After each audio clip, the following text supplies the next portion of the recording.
Hello दोस्तों, आप देख ही सकते हो यहाँ पे। आज हम बात कर रहे हैं एरिका पाम के।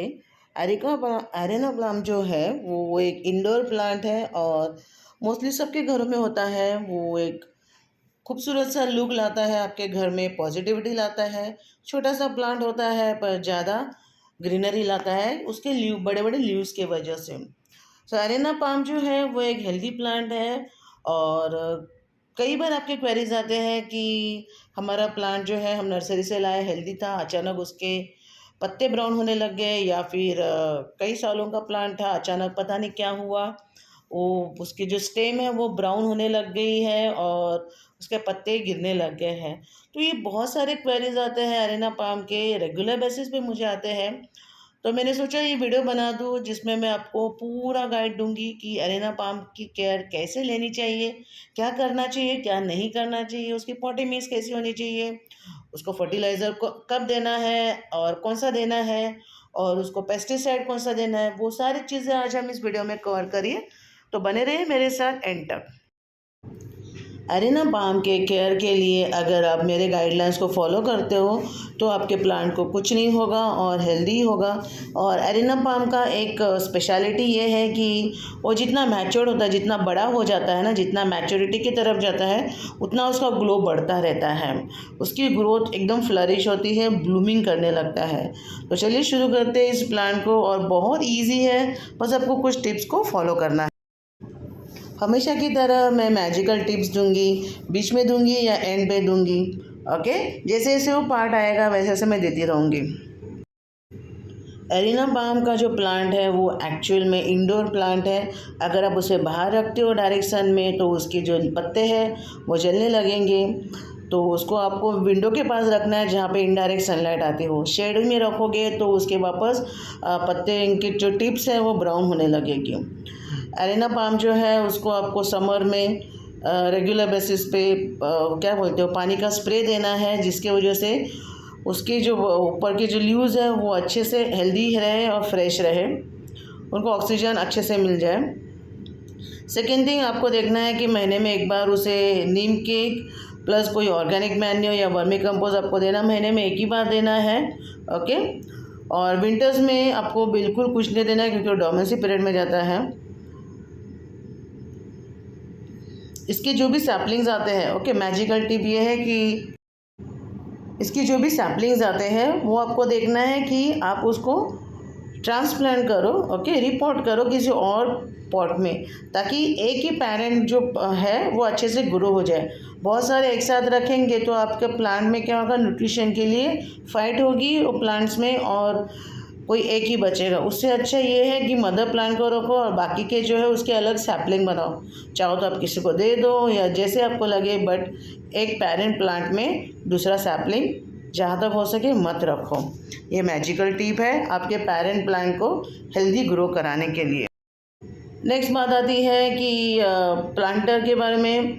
सबका गमला जो है वो थोड़ा बड़ा होना चाहिए, क्योंकि जैसे कोकोनट होता है वैसे एरिना पाम होता है, उसकी रूट सिस्टम बहुत स्ट्रांग होती है। तो आपको देखना है कि उसका पॉट जो है वो अच्छा खासा बड़ा हो, जितना हो सके आपके रूम के हिसाब से, इंटीरियर के हिसाब से। यहाँ पे अपने सेकेंड मैजिकल टिप ये आती है कि एरिना पाम को आपको हर 2 साल के बाद रिपोर्ट करना पड़ता है। अगर आपकी उसकी ग्रोथ रोकनी नहीं है और फुल फ्लेज में फ्लोरिश करना है तो हर 2 साल के बाद आपको उसका पॉट रिपोर्ट करना है, अलग पॉट में डालना है। ओके, साइज़ भले वो ही हो बट आपको पॉट चेंज करना है। प्लस आपको सॉइल भी न्यू डालनी है, क्योंकि इंडोर प्लांट है, उसके सॉइल में फंगस ग्रो होने के बहुत ज़्यादा चांसेस है। तो ये आपकी थर्ड मैजिकल टिप है, आपको नई सॉइल लानी है, ओके, हर 2 साल बाद। इससे क्या होगा, आपका एरिना प्लांट कभी नहीं मरेगा। इस प्लांट को आप विंडो के पास रख सकते हैं या फिर बालकनी में। आपको रेगुलरली उसको हर 15 दिन में पानी का स्प्रे करना है। इससे क्या होगा, उसके जो लीव्स हैं वो हेल्दी रहेंगे। थर्ड मैजिकल टिप ये आ रहा है, इंडोर प्लांट्स में स्पाइडर वेब के डिसीज़ अच्छे से लगते हैं। तो जब ये पानी का स्प्रे देते हो सारे के सारे स्पाइडर वेब्स निकल जाते हैं, तो ये आपको ध्यान रखना है। इसलिए हम इंडोर प्लांट्स में बहुत केयर लेते हैं, क्योंकि सन के डायरेक्ट हीट में नहीं होते हैं।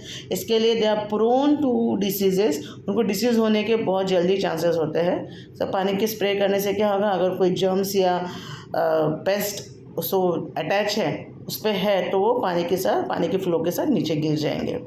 ओके। अभी नेक्स्ट बारी आती है अपने फर्टिलाइज़र की, जो इन्होंने बताया है। बट सेकेंड थिंग जो आती है वो ये है कि फर्टिलाइज़र का एज यूजुअल आपको वर्मी कंपोज या ऑर्गेनिक मैन्योर आप डाल सकते हो। इसे नीम की खली भी डालनी पड़ती है, सो ये चीज़ आपको हमेशा याद रखना है। प्लस अगर आपको कुछ और नहीं डालना है तो आप जियो मैन्योर डाल सकते हो। आपको रेगुलर बेसिस पे प्रूनिंग करना है। इसको महीने में एक ही बार आपको इसको फर्टिलाइज़र का डालना है, क्योंकि इंडोर प्लांट है तो ज़्यादा उस न्यूट्रिशन नहीं लेता है, बहुत स्लो रिलीज में न्यूट्रिशन लेता है, क्योंकि सन के सामने हो, सन को एक्सपोज हो तो ही प्लांट ज़्यादा न्यूट्रिशन लेता है, वरना बहुत धीरे धीरे लेता है। इंडोर प्लांट्स को न्यूट्रिशन बहुत कम लगता है। रेगुलर बेसिस पे आपको क्या करना है, हर 15 दिन में हो सके तो आपको सॉइल को ऊपर नीचे करना है, ताकि रूट्स में एरेशन रहे, रूट्स में एयर पास ऑन हो और रूट्स में कोई इन्फेक्शन नहीं हो।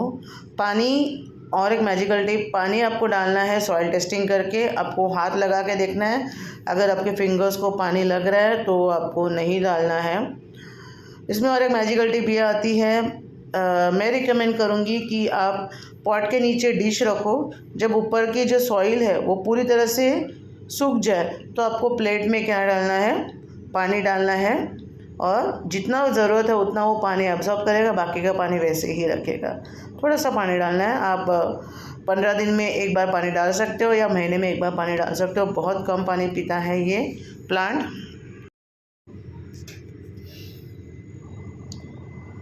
आप इसे ल्यूज़ को बढ़ाने के लिए एनपीके दे सकते हो। एनपीके कोई भी प्रोपोर्शन का दे सकते हो। बेसिकली नाइट्रोजन ज़्यादा होना चाहिए और पोटेशियम ज़्यादा होना चाहिए। इससे क्या होता है, ल्यूज़ जो है वो बड़े साइज़ के हो जाते हैं और उन पर ग्लो आ जाता है, राइट। पर आपको याद रखना है कि महीने में एक ही बार आपको ये स्प्रे करना है, इससे ज़्यादा नहीं करना है, वरना आपका प्लांट तुरंत मरने लगेगा, क्योंकि अगेन ये केमिकल फर्टिलाइज़र है। तो आप इसका फ्लोरस स्प्रे कर सकते हो और आप रूट्स में भी डाल सकते हो थोड़ा बहुत, ओके। ज़्यादा प्रोपोर्शन में नहीं डालना है, जितना हो सके उतना डाइल्यूट डालना है, ताकि आपका प्लांट सेफ रहे। केमिकल फर्टिलाइज़र का ये इशू होता है कि थोड़ा सा भी ज़्यादा हो गया तो पूरा का पूरा प्लांट मर जाता है, और बहुत ट्रेजेडिक वाली चीज़ होती है वो। इसलिए मैं केमिकल फर्टिलाइज़र कभी भी रिकमेंड नहीं करती हूँ। आप सीवीड भी यूज़ कर सकते हो आपके प्लांट के ल्यूज़ की साइज़ बढ़ाने के लिए, उनमें ग्लो लाने के लिए। अगर आपके पास आपको वो भी नहीं यूज़ करना है, क्योंकि सीवीड की स्मेल आती है बहुत गंदी, तो घर के अंदर रखते हो तो अगेन सीवीड आपकी चॉइस है।